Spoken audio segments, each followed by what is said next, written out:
After weeks of delays and several days getting dirty with the installation, I finally have my Redwood Motorsports Grand Touring suspension installed on my 2018 Long Range RWD Drive Model 3. So it's time to show it off.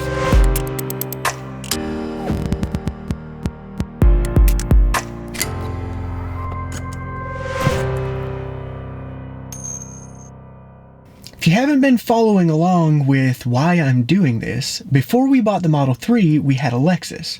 And we love many things about the Model 3, but one of them is not the sportier suspension. After Tesla made it clear that the rumored air suspension for the Model 3 wasn't going to happen, I started looking at aftermarket options, and there were really three things that I wanted. So number one is stock ride height. Now, I know a lot of people who put aftermarket suspensions on their car are doing it to lower the ride height, but that's kind of the opposite of what you want if you truly want the best possible ride quality. Most suspensions have little rubber things they call bump stops, and that's what keeps the hard parts of the suspension from crashing together. The Model 3 already doesn't have a lot of suspension travel in that compression direction. So when you drop it by an inch, you're pretty much riding on the bump stops at that point. You can certainly lower a car and get better ride quality than what you get with the factory suspension, but all things being equal, a lowered car can never ride as soft as what a higher car possibly could if it was optimized for it. Number two is adjustable damping.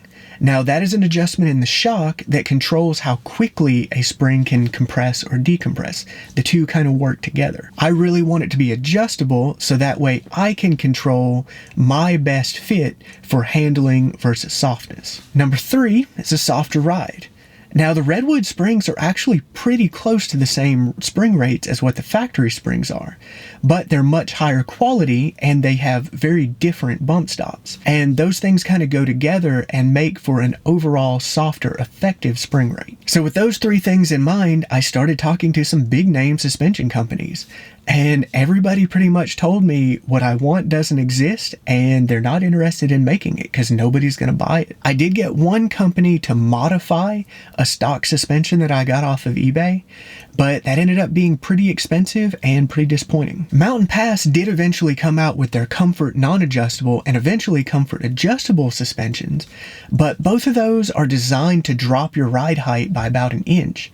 And the only way you can get that factory ride height that I wanted is to add an 1 3/4 inch lift kit to it. And that's just not what I wanted. Finally, Redwood Motorsports came out with their performance kit, and it looked like it could hit the ride height requirement that I wanted, and it had some really nice components with the Ohlins DFV dampers and Swift brand springs.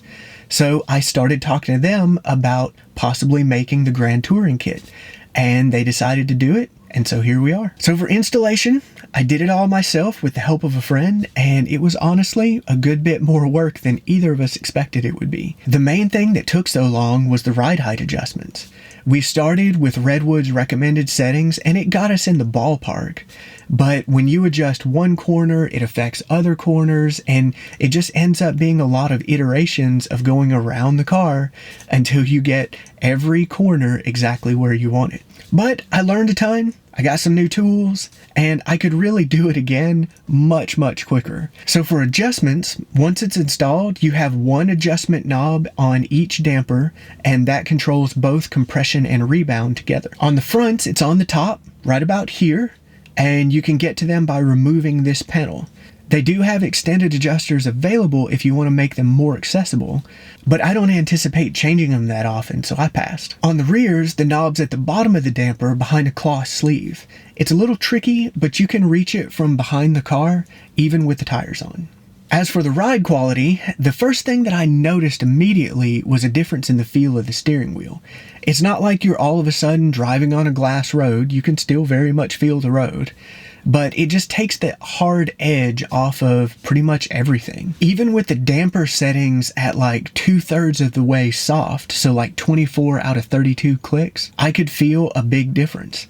And every time I adjusted it from there, there was a noticeable change with every click. For over a week now, I've been driving it to and from work, down my normal roads, and I just keep adjusting it softer and softer, and I now have it at the softest settings. I really thought at some point it would kind of become a mess and just be bouncy over speed bumps and things like that, but totally none of that. It's not quite at the level that I would say my old Lexus was, but it definitely makes a big difference, and I really can tell on the highway. As for handling, I really expected this would be a trade-off with this suspension, but in most ways it totally isn't. On my drive to work, I have several kind of long sweeping turns, and with the factory suspension, I always felt like the car would lean over and then just kind of a moment later just kind of lean back.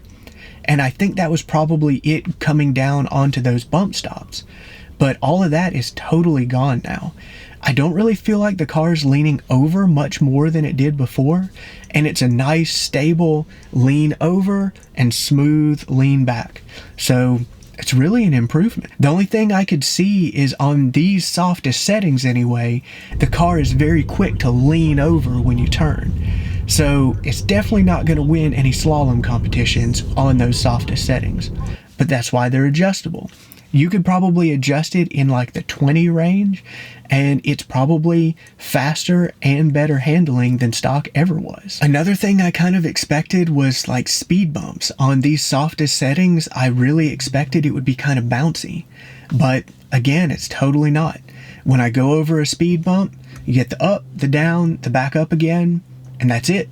It's just very stable, no underdamped oscillations at all. One of my goals with this suspension upgrade was to get a little less road noise, and this has helped, but honestly not as much as I hoped. If you've watched any of my other sound testing videos, you'll know that an app on your phone or even a sound level meter just isn't going to cut it for this kind of stuff. That's only going to give you a single reading at what ends up being the loudest frequency. You have no idea if it's even measuring the same frequency when you go between different vehicles and different scenarios. So what I like to use instead is a sound recorder.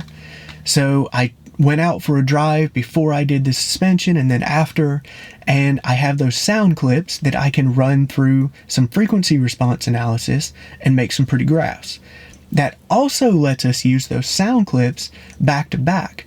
So if we can see a change in the graph and we can hear a change in the sound clips, we can be pretty confident there's actually a change. So here's a graph of the OE suspension versus the Redwood at 50 miles per hour on a rough road. You can see in both cases it's far louder at lower frequencies, which a sound level meter or app might focus on. But since our ears are less sensitive at those frequencies, we really shouldn't be so concerned about that.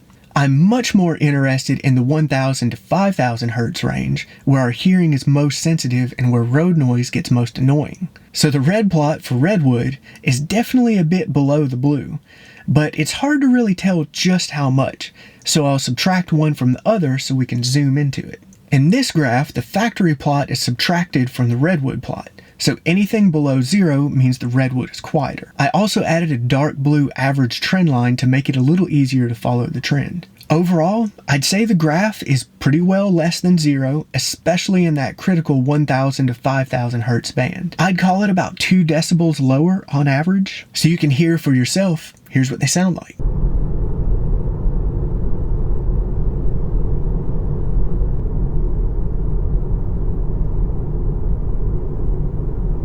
Using a good pair of headphones, I can clearly hear a difference when I play them back to back. But honestly, I was hoping for more like 4 or 5 decibels. But still, I've seen less than 2 decibels from some substantial sound deadening. So at least there's a measurable improvement here. Now for some criticisms. Of course, nothing is perfect, and in some ways, this suspension is a little bit noisier than the factory. Like if I go over a big speed bump, I can hear a little bit of a rubber kind of squeaking noise. And that, from what I've read, is a pretty common thing with these coilover suspensions that maybe a little bit of grease or anti-seize could help out with. Just something to note. Another big thing is the price. And this is the most expensive suspension kit that's out for the Model 3 right now. Now it is using Ohlins and Swift components, and those command a premium price. And the Mountain Pass kit plus their lift kit is actually not that far away. So it is kind of par for the course right now with these things. Redwood did give us a discount code, Living Tesla, to share with you guys, so that helps out a little bit, but it's still pretty pricey. Last, since I have it adjusted as soft as it'll go and I'm really not seeing any handling issues, I feel like they could have taken it a little further. I think Redwood leaned on the side of going as soft as they could while maintaining good handling, and I personally would have sacrificed a little more handling for an even softer ride. But overall, I'm really happy with it. I think it's the best option out there as far as my needs go, and I'll probably do the same thing on our Model Y when they make that kit available. So I hope this helps with what is definitely an expensive decision. Leave your questions in the comments, and thanks for watching.